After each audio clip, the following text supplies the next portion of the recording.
তাকে প্রথম দেখাতেই বেশ ভালো লেগেছিল, ইচ্ছে জেগেছিল তাকে নিয়ে সারাটা জীবন কাটাবো। মোহনের রাজ্যে বানাবো ছোট্ট একটি কুঁড়ে ঘর, আর সেই রাজ্যের রানী থাকবে আমার এই মহারানী। তার নামটাও জানা ছিল, তাই নিজের মধ্যে থেকেই তাকে এই মহারানী নামটা দিয়ে দিয়েছিলাম।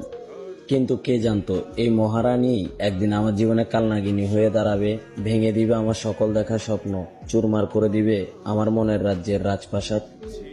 আমার নাম হাসান। ছোটবেলা থেকেই আমি একটু দুষ্টু টাইপের। বাবা মা বই খাতা নিয়ে পাঠাতো স্কুলে, আর আমি মগ্ন হয়ে থাকতাম খেলনাগাড়ি নিয়ে খেলার নেশায়।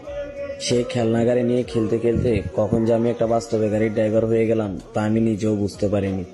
ছোটবেলায় ওই খেলনা গাড়িটা নিয়েও খেলতে ভয় পাইতাম, যদি খেলনাটা ভেঙে যায় মা বকবে। আজ বাস্তবে এত লাখ টাকা দামের গাড়ির ড্রাইভিং সিটে বসে নিজের জানটা নিয়ে খেলতে একবারও ভয় পাই না। পেশায় ড্রাইভার ছিলাম বলেই আমার মহারানীটাকে হারাতে হয়েছিল। 8 বছরের রিলেশন ছিল তার সাথে। তাকে যেদিন হারিয়ে ফেলবো সেদিনও তার সাথে প্রতিদিনের মতোই কথা হয়েছিল, কিন্তু সেদিন আমি একটা বারের জন্য বুঝিনি আজ আমার এই মহারানীটাকে আমি আমার লাইফ থেকে হারিয়ে ফেলবো। কি গো জান, এত শব্দ শোনা যাচ্ছে? বাড়িতে কি কোনো অনুষ্ঠান চলতেছে নাকি? হ্যাঁ, আজ তো আমার চাচাতো বোনের গায়ে হলুদ। কই, আমাকে তো বলো নাই। তুমি তো আমাকে সব কথা শেয়ার করো। আসলে সব হঠাৎ করে হয়েছে তো, তাই বলার সুযোগ পাইনি।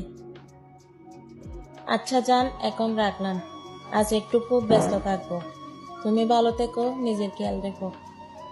আচ্ছা ঠিক আছে জান, আমি রাখলাম। বোনের বিয়েতে জমিয়ে আনন্দ করো। সেই রাখাতে তার সাথে আর কথা হয়নি। সেদিন থেকেই তার সিমটা অফ। বুঝতে পারিনি তার সাথে কি হয়েছে। মাস দুয়েক পরে আমার এক বন্ধুর কাছে জানতে পারলাম সেদিন তার বোনের নয়, তারই গায়ে হলুদ ছিল। তার বাবা মা নাকি বলেছে আমি পেশায় ড্রাইভার, আমাকে তারা মেয়ে দিবে না, তাই কোনো এক প্রতিষ্ঠিত ছেলের হাতে তাকে তুলে দিয়েছিল।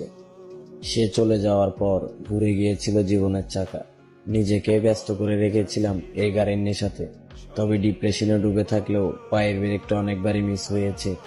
তারপরও নিজেকে রেখেছি কন্ট্রোলে। আজ খুব মনে পড়ছিল তাকে, তাই তার অতীতটা একটু ভাবছিলাম। হঠাৎ করেই যেন কেউ একজন ফোন দিয়েছে। হ্যালো। আমি হাবিবা বলছি। তোমার সাথে আমার একটু কথা আছে। তোমার লাইফে আমি আবার ব্যাক করতে চাই। আমাকে কি তোমার লাইফে একটু জায়গা দেওয়া যাবে?